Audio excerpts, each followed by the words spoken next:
sobre avaliação de membros superiores. Estou aqui com a Ana, que é uma das profissionais da nossa equipe com maior expertise nessa questão. A gente vai abordar nessa aula, até para vocês terem uma noção como vai ser a organização, a gente vai abordar, né, uma parte introdutória com os principais elementos que a gente julga importante, né, ter na avaliação. Sou a Ana, eu sou fisioterapeuta aqui na Forfísio há 8 anos, tá? Então é um privilégio estar aqui com vocês hoje falando sobre o membro superior, que é um tema que eu particularmente gosto bastante, né? Tive algumas das formações que eu fiz realmente foi em membro superior, então eu fico muito confortável de trazer esse tema para vocês, que é a avaliação de membros superiores, tá? Bom, vamos lá. Algumas coisas muito importantes de realmente fundamentos da nossa avaliação aqui na Forfísio são principalmente 4 fases, tá? A primeira fase, ela vai realmente abordar a elegibilidade desse paciente. Um pouquinho mais para frente eu vou trazer um pouco mais sobre esse tema, mas é basicamente entender se esse paciente ele está no momento de trazê-lo para o tratamento conservador ou não, ele precisa de uma opinião, de uma abordagem médica, tá? O segundo passo dessa avaliação é a anamnese. Eu não sei como é a prática clínica de vocês, mas aqui na Forfísio nós destinamos aproximadamente 1h30 para estar com esse paciente, né? Então é um tempo importante, detalhado, trazendo toda a anamnese, entendendo quem é esse paciente, estilo de vida, o objetivo dele, né? Então algo para fazer sem pressa, tranquilamente, 30 a 40 minutos ali de anamnese para triar adequadamente esse paciente. Terceiro ponto, nós temos o exame físico, né? Realmente aqui é onde o fisioterapeuta tem que dominar, né? É entender quais são os fatores modificáveis que estão contribuindo para a queixa ali desse paciente. E por último, nós temos questionários, analisar exame de imagem, enfim, as demais coisas que acabam concluindo todo esse nosso primeiro contato com o paciente, tá? Antes de entrar um pouco mais em cada uma dessas fases, nós deixamos aqui esses critérios de elegibilidade, né? Quando esse paciente vai ser nosso e quando nós realmente precisamos encaminhar esse paciente para deixar trazer essa toda a saúde desse paciente de forma muito segura, né? Então, esse paciente com red flag, que nós chamamos, é uma bandeira vermelha, tá?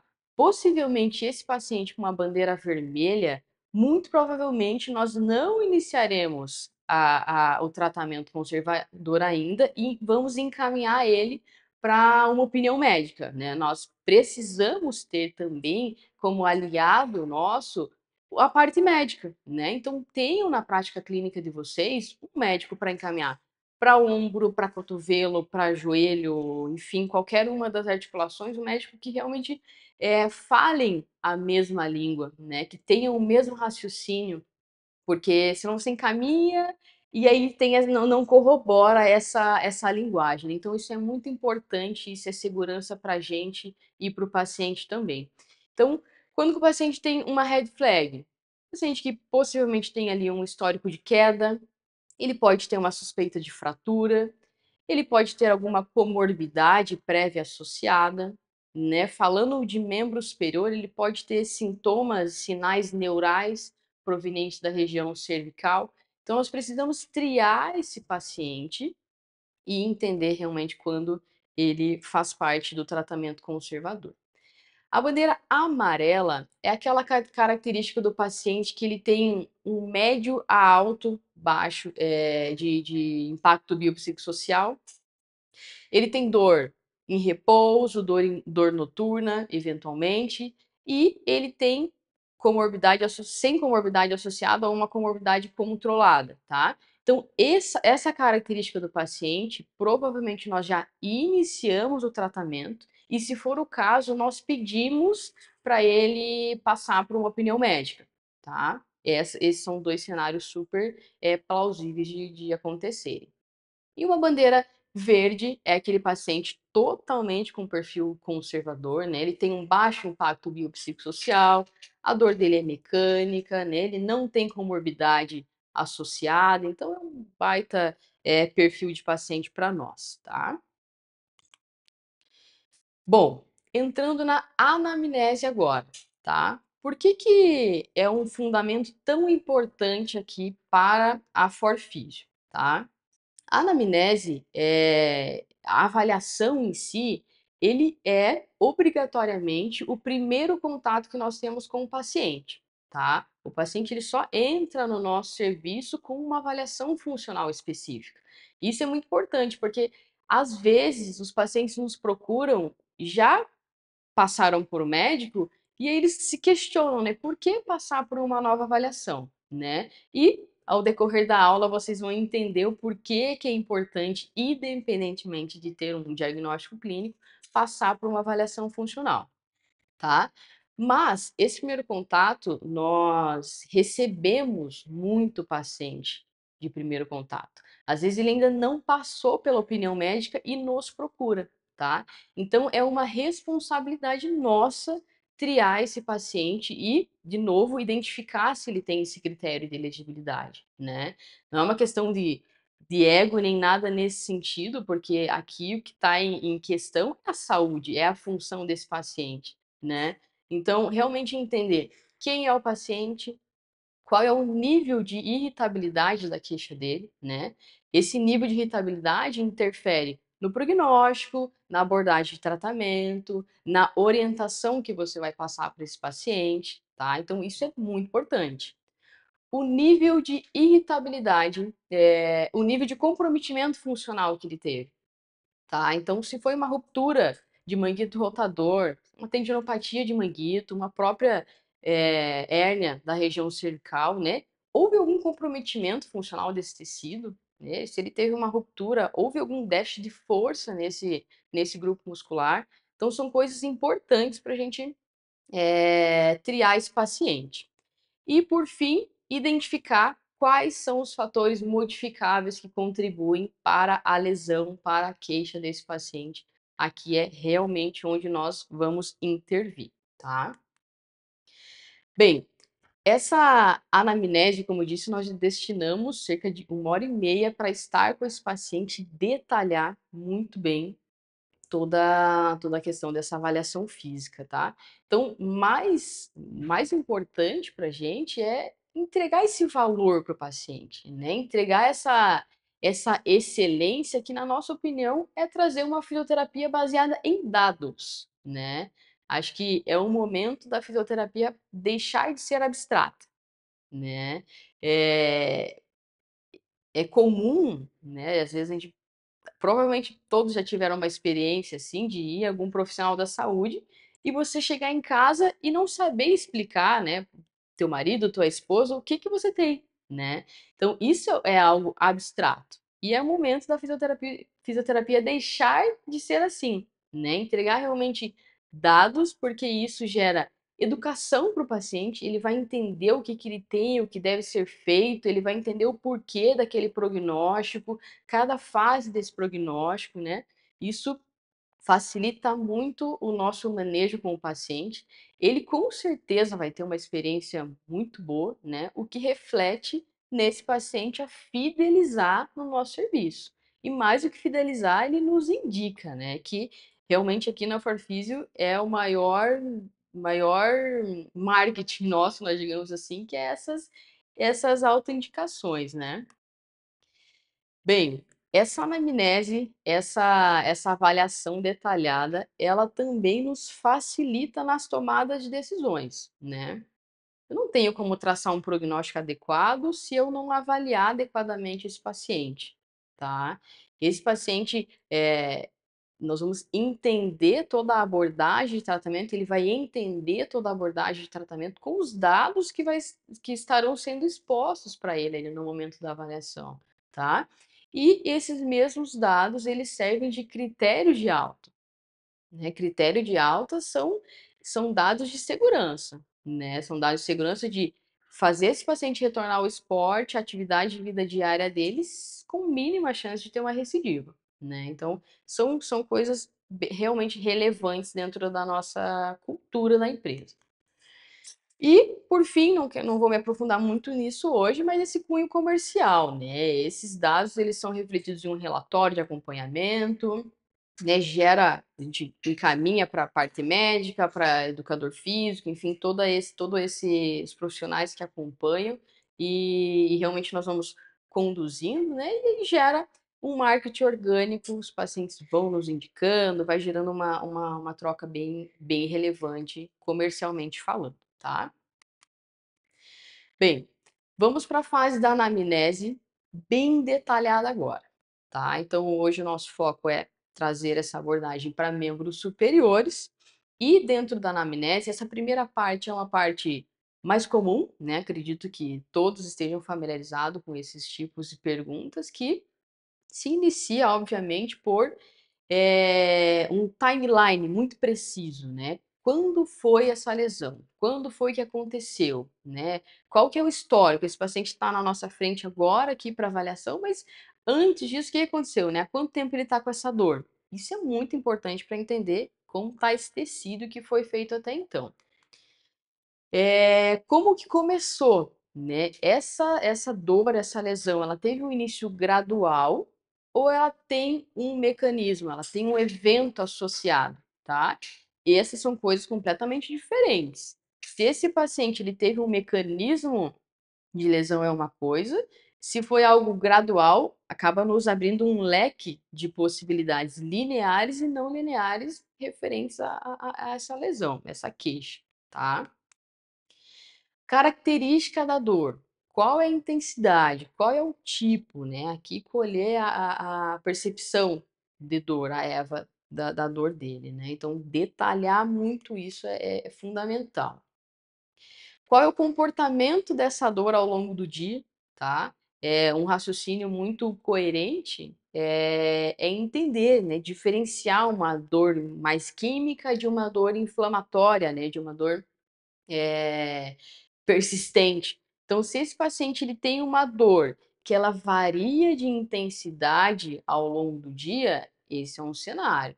Se o paciente tem uma dor que ela é constante, ela tem um nível de EVA alto, constante, sem muita variação de dor, é outro cenário, né? Então, diferenciar essa dor mais mecânica de uma dor mais inflamatória, de componente inflamatório. E isso interfere no prognóstico do paciente, na nossa abordagem para ele. Então, diferenciar isso.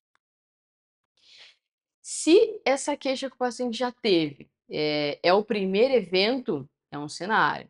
Se ele teve outros eventos associados, realmente são outros cenários. Vai me dizendo a condição desse tecido ali como está. Se ele tem algum outros sintomas associados, né, dormência, fraqueza, né, então destinar realmente de onde está vindo essa queixa, essa lesão. Aqui algo bem importante que às vezes passa batido na avaliação do paciente e não pode acontecer é entender qual a expectativa com o tratamento, né? O que que ele espera do tratamento, qual que é o objetivo e estilo de vida dele, né? Triar o paciente acaba passando por isso também, né? Às vezes ele tem uma expectativa de fazer uma competição importante o mês que vem, né? Será que esse é um cenário plausível? Será que o tecido dele suporta esse vento, né? Então, dar esse respaldo para o paciente com segurança, com dados, muda tudo, beleza? E aqui a gente entra também a fatores não lineares na dor, né? Que é o sono, o estilo de vida, né? Os hábitos que esse paciente tem, então entender verdadeiramente o perfil dele, tá? E ainda na anamnese, lembrando que nossa especialidade são as queixas ortopédicas e as queixas esportivas, né? E às vezes tem uma linha bem tênue entre um e outro, nós podemos avaliar desde atletas a pessoas que têm ali as suas atividades do dia a dia, né? Então aqui essa parte é entrar realmente no nível de irritabilidade, é conhecer quem é esse meu paciente? Se ele é um atleta que nada ou se é uma senhora que cozinha em casa, né? Qual é o perfil desse paciente? Bom, Dor, repouso, dor noturna acaba entrando no que nós conversamos anteriormente, de diferenciar a dor mecânica de uma dor inflamatória, né? Se esse paciente ele tem uma dor em repouso, ele tem dor noturna, esses são fortes indícios de que esse paciente está com uma irritabilidade alta, tá? Realmente tá sensível ali o tecido e vai interferir em toda a nossa programação, tá? Se o paciente já realizou algum tratamento prévio, tá? É importante entrar nesse tema, porque às vezes o paciente ele vem muito desmotivado com a fisioterapia, né? Às vezes ele passou por algum outro serviço, enfim, de menor qualidade, de muita conduta passiva, né? Já passou por várias sessões e chega muito desmotivado para nós, né? Então, entender se já foi feito, o que foi feito, né? E entender, mostrar para ele, né? Poxa, agora eu entendo por que que você não teve uma melhora até então, né? Veja, as condutas ideais são essa, essa e essa, e pelo que você estava me contando, não foi feito adequadamente, né? Foi feito talvez algo mais passivo aqui, e realmente ele precisa aumentar um pouquinho mais a capacidade, né? Então entra toda essa orientação para o paciente. Tá? E do contrário é verdadeiro também. Às vezes esse paciente teve uma baita experiência no passado com fisioterapia, poxa, é minha recidiva agora, mas antes eu já fiz físio, eu fiquei muito bem, eu fazia isso, isso e isso, e a ideia é continuar nesse cenário, né? Realmente trazer esse aumento ali da capacidade para o paciente. Então entendam esse histórico do paciente. Bem, as três próximas perguntas nós vamos entender qual é o nível de irritabilidade do paciente. E essa é uma parte da avaliação que eu mais gosto, tá? Aqui realmente, eu particularmente falando, me baseio muito para destinar a abordagem ideal, fazer os marcos temporais dentro do tratamento, traçar um bom prognóstico para o paciente, orientar, identificar se eu vou afastar ou não esse paciente do esporte, tá? Então, são perguntas para entender qual é a irritabilidade desse paciente. Bom, então assim, primeira coisa é entender qual atividade, qual movimento gera dor nesse paciente, tá? E aí, eu costumo ticar tudo que ele me fala, né? Desde as atividades do dia a dia, quanto as atividades do esporte que ele pratica, né? Então, sei lá, vou nadar, sinto, vou na academia fazer um desenvolvimento, sinto, né? Vou anotando, vou ticando tudo que ele me fala. Dentro de cada movimento desse, eu identifico o nível de dor dele, tá? Então, na academia de desenvolvimento, 0 a 10, quanto? Na natação, quanto, né? Vão anotando essas informações, por quê? Obviamente, além de entender o nível de irritabilidade, aqui na Forfísio nós reavaliamos esse paciente com frequência, né? Então, pelo menos em 4 semanas, a cada 4 semanas, nós reavaliamos esse paciente. E aqui é um critério para identificar se ele está tendo uma melhora da dor, né? Ao longo do tempo, o objetivo é que ele esteja cada vez, né, com uma EVA menor e uma funcionalidade maior, né? E se a gente não anota essas informações, passa batido. O paciente melhora, às vezes nem percebe, tá? Então, é importante reforçar esses padrões com o paciente de melhora, tá? Então, detalhe isso que realmente é importante. A segunda pergunta é para a gente entender qual é a resiliência, a tolerância que esse paciente está tendo no tecido ali, na dor, né? Então, fulano, quanto tempo leva para a dor ficar significativa, assim, para você querer parar de fazer o que você está fazendo, né? Eventualmente, esse paciente ele pode parar na metade de uma aula de natação, ou ele pode concluir a natação inteira, né? Tô só dando exemplo de um esporte, mas isso vale para qualquer outra atividade que esse paciente te destaque, né? Entenda quanto tempo esse tecido tem até ficar uma dor significativa, assim, até ele querer parar a atividade que ele está executando, tá? E a próxima pergunta, ainda dentro disso, é entender o que que ele faz quando ele sente essa dor mais significativa, né? Aqui você entende o perfil do paciente, né? Então é aquele paciente que ele sentiu dor, poxa, aquele mais hipervigilante, assim, o paciente para de fazer tudo que ele está fazendo. Não, ele continua. Não, ele vai tomar remédio. Não, ele faz o alongamento, né? Então, você vai entendendo o perfil desse paciente, se ele é de um perfil um pouco mais conservador, né? Um pouco mais de conduta passiva, ou não, é aquele paciente que se beneficia de condutas mais ativas, né? Vai entendendo o perfil e o tecido do paciente. E depois de entender isso, quando o paciente ele fez o gesto, fez o movimento, fez a atividade que gera dor, tá? Essa dor, quando ele faz o que ameniza, então vamos supor que ele estava fazendo um desenvolvimento na academia, sentiu a dor. Ele parou de fazer o movimento, tá? Como que essa dor se comporta? O tecido fica ainda doendo ou ele já ameniza? Né? Isso é importante. Isso é importante. Aqui, principalmente para orientar se esse paciente se afasta ou não do esporte. Entende? Se é uma dor que logo quando para o movimento ela cessa, ela volta à normalidade, ótimo. Mas se depois que sentiu a dor ele persiste com esse nível de dor, aí realmente o tecido está com uma irritabilidade maior, tá? Então são coisas verdadeiramente importantes de se atentar quando a gente quer identificar esse tecido do paciente.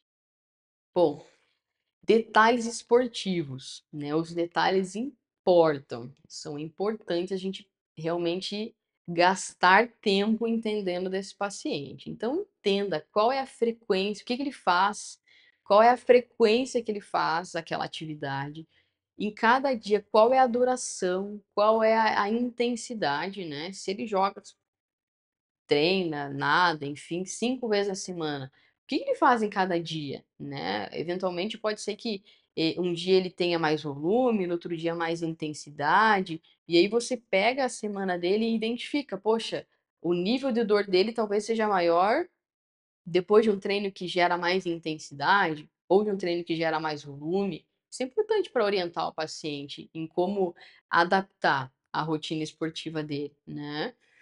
Então,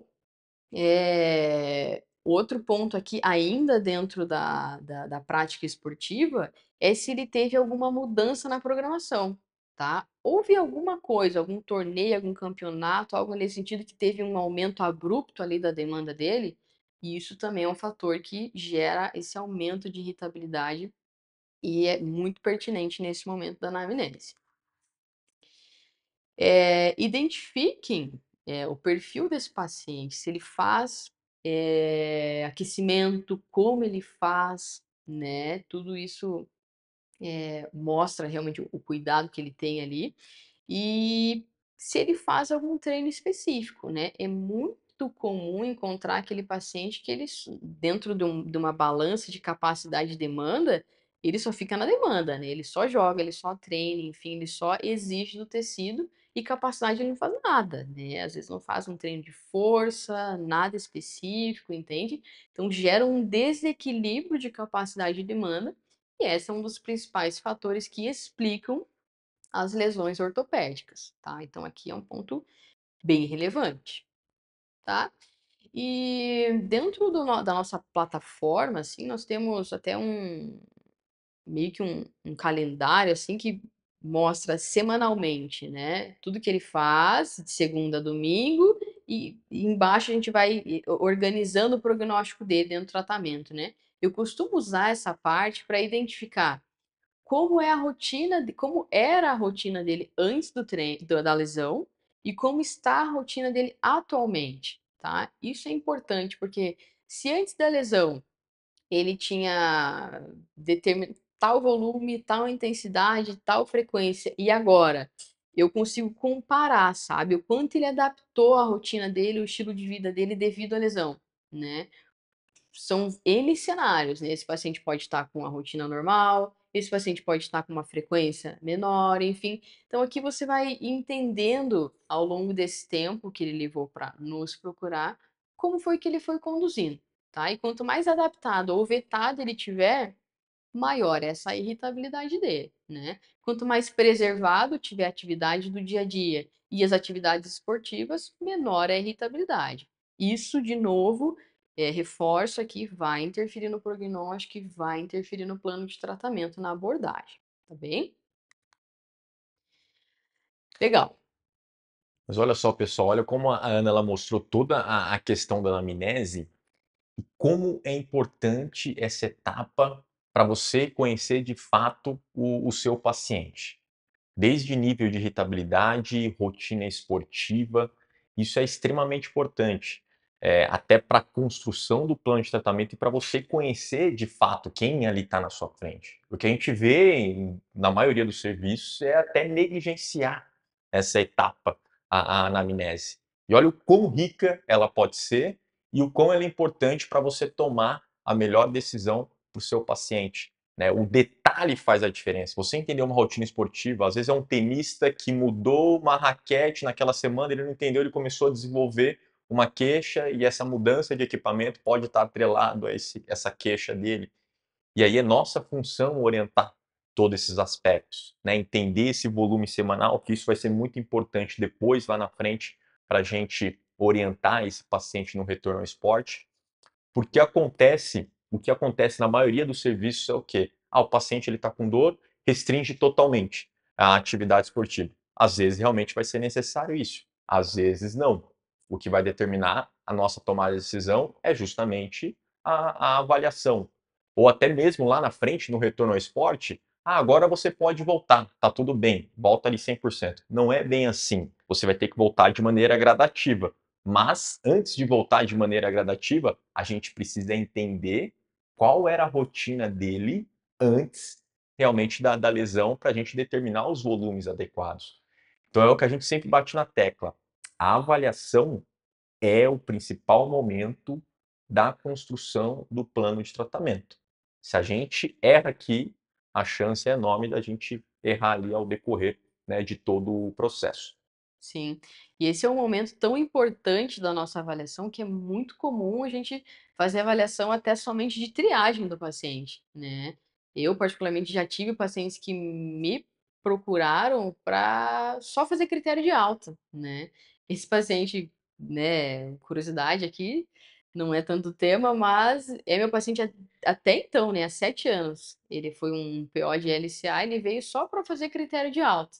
E atualmente eu atendo ele, atendo os filhos dele, né? Então, veja quão rico, o quanto a gente pode contribuir para a saúde funcional desse paciente, para a performance desse paciente do esporte, tá?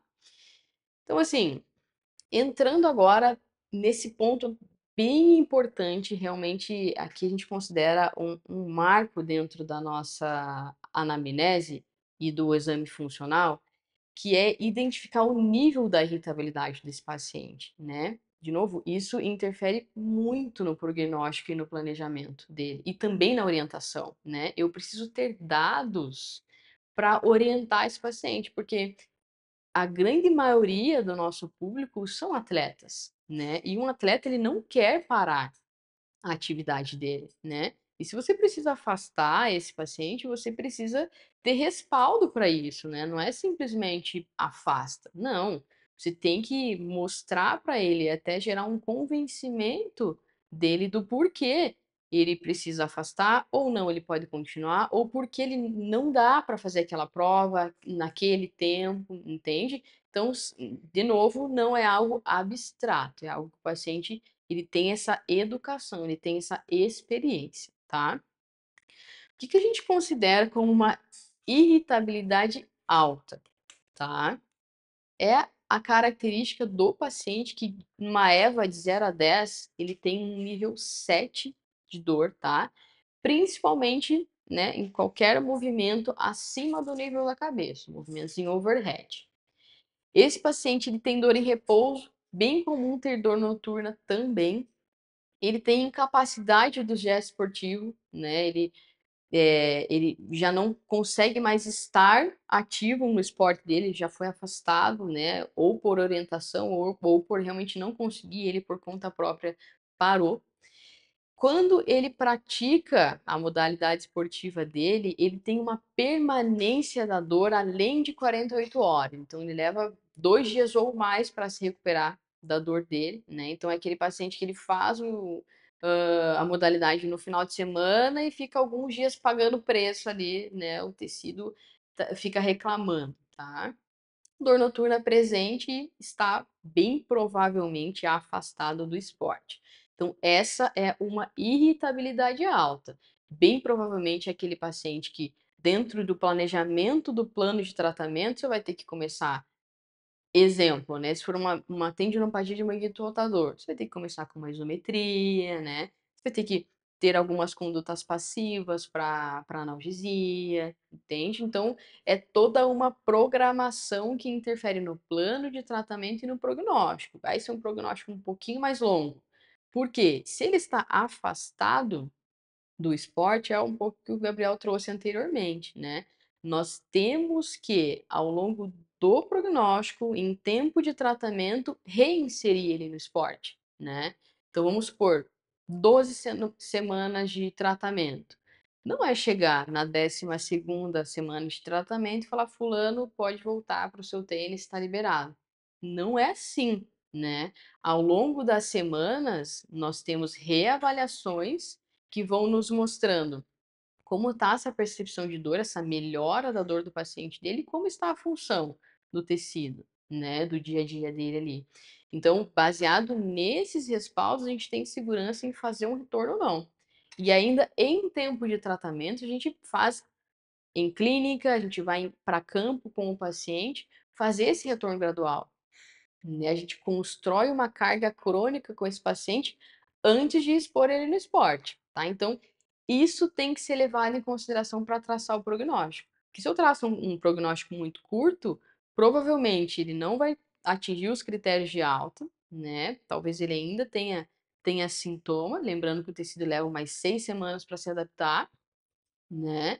E aí ele vai ter um retorno ao esporte completamente ruim, né? Não, uma alta chance de ter recidiva ali e não ter uma boa experiência. Então aqui, fundamental se atentar com esse perfil de paciente. E assim, pessoal, paciente com irritabilidade alta é justamente isso que a Ana falou. Muitas vezes ele até vai relatar na nossa anamnese, fala, eu não consigo mais sacar. Uhum. Eu não consigo mais fazer o smash no meu tênis, no meu beach tênis. Ele já vai relatar isso para você também.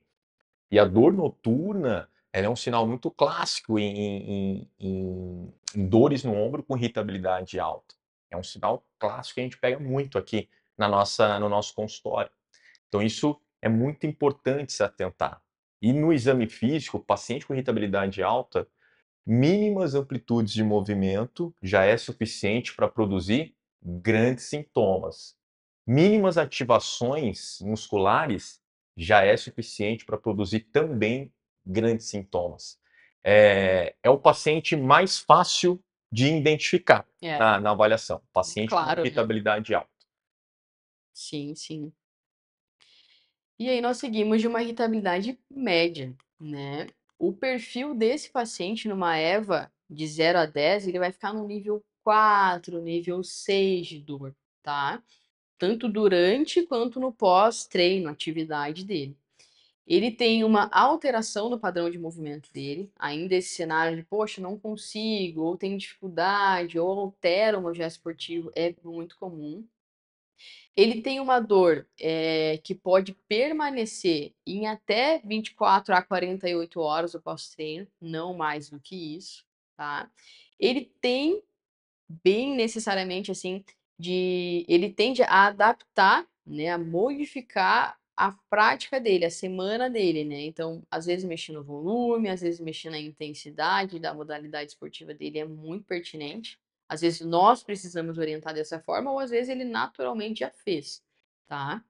E pode também ter a presença de dor noturna, tá? Então também vai interferir no plano de tratamento e no prognóstico, mas não tanto quanto aquele nível de irritabilidade mais alta, né? Aqui provavelmente é o paciente que você precisa realmente gerar esse convencimento dele, porque a irritabilidade alta mais fácil, entre aspas, né? É muito claro, assim, o paciente às vezes não é nem porque ele não quer, ele não consegue, né, estar 100% dentro da modalidade.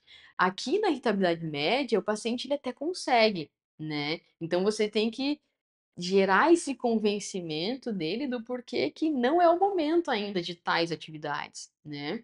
É um momento que dentro do plano de tratamento, nós não necessariamente precisa começar lá na isometria, né, trazendo ainda o exemplo de um manguito rotador, mas é o momento de que nós vamos trabalhar em amplitude de segurança escapular, né? Talvez não é um paciente que a gente vai começar com uma força de manguito a 90 graus, e sim a 20 graus, né? Então interfere no plano de tratamento e gera esse convencimento, assim, de afastar ou não, de vetar ou não, de adaptar ou não ele no esporte, tá? E por fim, uma irritabilidade baixa, né?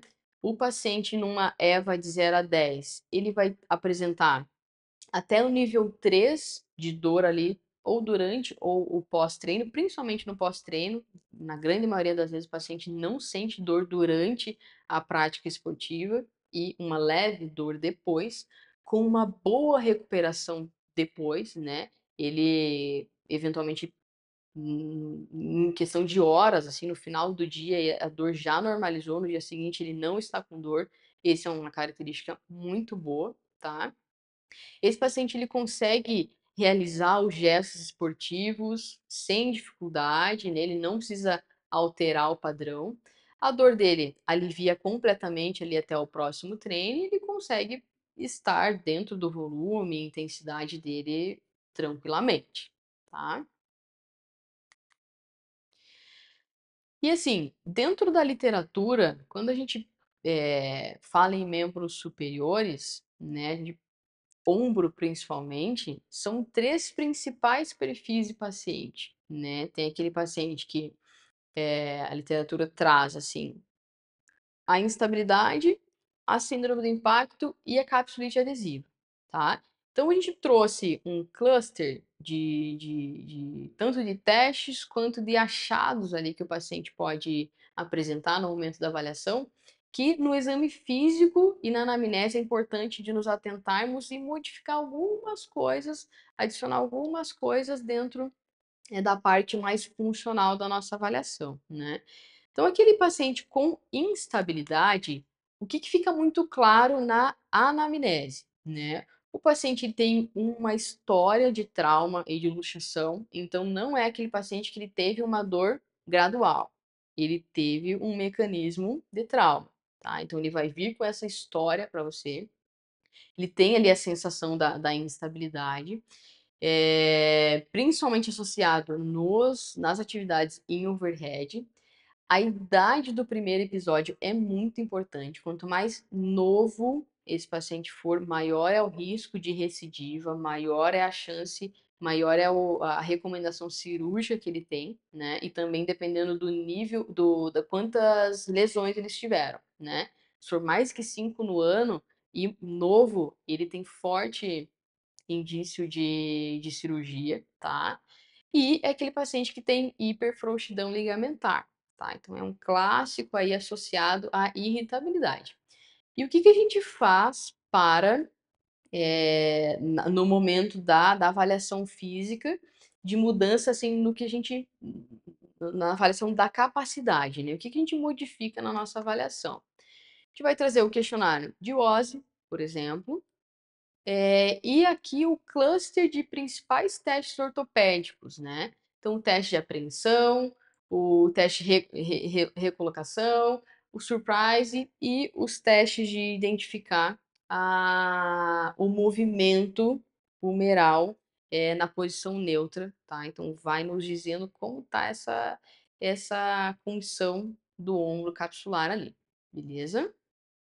Na síndrome do impacto, E só fazendo um adendo na instabilidade, pessoal, aqui é muito importante essa triagem, porque às vezes pode chegar um paciente na sua avaliação e que provavelmente a taxa de insucesso dele no tratamento conservador vai ser enorme, e você precisa dar essa informação para alinhamento de expectativa. Exato. Lembra daquela pergunta que a Ana falou na avaliação? Quais são os seus objetivos e expectativas conosco? E aí, às vezes, o paciente ele chega, eu quero ficar bem, não quero ter mais luxação no ombro. Exato. E aí é um paciente jovem, quando a gente fala paciente jovem, menos de 20 anos, e aí ele já teve mais de 2, mais de 3 episódios de luxação. É um paciente com uma alta exposição, é um atleta de overhead, e às vezes ele pode ter até uma lesão associada que predispõe à instabilidade, uma lesão de bancar ou uma lesão de Hill-Sachs. Então esse é um paciente que ele já é elegível para cirurgia. E aí, você como um profissional, às vezes até de primeiro contato, tem que orientar isso, olha, realmente o seu caso, ele é elegível para um tratamento cirúrgico, né. A minha sugestão é você passar para uma opinião com um especialista, de ombro, para justamente a gente ter a triagem desse profissional, né. E aí vocês também terem a rede de relacionamento de médicos, né, da sua confiança, é muito importante para vocês trabalharem de maneira em conjunta. Não necessariamente precisa trabalhar na sua clínica, mas você, na sua cidade, você precisa conhecer as principais referências ali. Quais são os principais médicos ortopedistas de ombro, de quadril, de joelho, onde você possa indicar se o paciente ele vai ou não até esse profissional, ele pode não ir, mas a sua função é indicar um bom profissional para que vocês possam trabalhar de maneira conjunta. Então, sempre atenção nesses critérios em relação a paciente com instabilidade glenohumeral. Perfeito, perfeito. E síndrome do impacto, no momento da avaliação, é bem provável que o paciente nos traga essa história de dor, tem dor no arco doloroso ali do ombro, as atividades acima do nível da cabeça, geralmente associado com trabalhos mais repetitivos, alguns fatores posturais associados, pacientes com perfil mais velhos, né? Então, esses são pontos importantes que remetem à anamnese, né? No momento do exame físico, o cluster de testes que a literatura nos traz é questionário SPIDE, e os testes específicos, né, Hawkins-Kennedy, teste de Neer, teste de Job, né, o lata cheia. Então, são testes relevantes para o paciente com perfil de síndrome do impacto, tá? E o outro perfil do paciente, por fim, é aquele paciente com capsulite adesiva. São três, fechando ali os três, as três maiores lesões ali, queixas que a gente acaba avaliando de membro superior, de ombro particularmente. Então, na anamnese, esse paciente ele vai ter uma perda da rotação externa passiva, né? Às vezes até de 50 ou mais por cento. Ele tem também uma perda da rotação interna. Ele tem um padrão capsular no movimento dele de rotação externa, de abdução, de rotação interna muito peculiar, muito particular ali. E, eventualmente, às vezes bem associado ali com histórico de diabetes, de tireoide, né? Então, triar adequadamente ali esse paciente. E no momento do exame físico, o questionário SPIDE também é muito bem-vindo, né? Fazer uma boa identificar a amplitude do movimento ali desse paciente tem obrigatoriamente uma grande limitação de movimento. O teste de Shrug é bem comum, tá? E os testes capsulares com o paciente em posição neutra, né, sentado, acaba sendo bem evidente essas apresentações funcionais do paciente. E ali, pessoal, sobre pacientes com capsulite adesiva, até a gente estava discutindo ali há algumas semanas, que é como é fácil de identificar um paciente com essa característica. Porque ele chega, às vezes, muitas vezes na fase inflamatória, na fase de congelamento, parece um paciente em pós-operatório inicial, mas que não operou, Sim, né. Então você vê a restrição de movimento, realmente é algo que chama muito a atenção, sim. né, nos padrões rotacionais. O nível de dor é muito elevado comparado a uma dor mecânica de dor anterior no ombro, como uma síndrome do impacto. Então, quando você realmente começa a avaliar muitos pacientes com essa característica diversas, né, de ombro, você vê que a capsulite tem um padrão bem específico em relação a trazer muita incapacidade funcional, muita restrição de movimento, uma irritabilidade acima do normal que tem de um raciocínio para essa patologia, né? Perfeito.